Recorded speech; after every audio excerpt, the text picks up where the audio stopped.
Good morning. Laki ng buwan, no?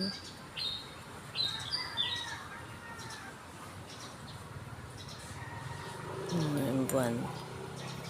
Laki ng buwan.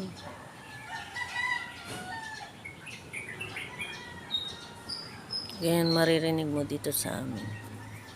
Pag umaga. Para kang nasa probinsya. Natilaok ng manok at twit-twit ng ibon. Buti na lang maraming puno rito sa tapat namin. Ang init sobra ngayon. Grabe. Paano na pag wala tong mga punong to? 5:20 ng umaga. Nagising sa sobrang init.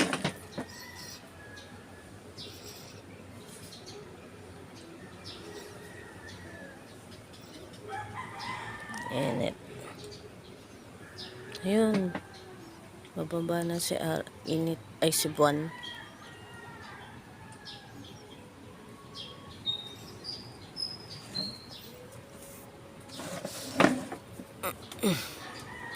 Wala na. Nakababa na si buwan.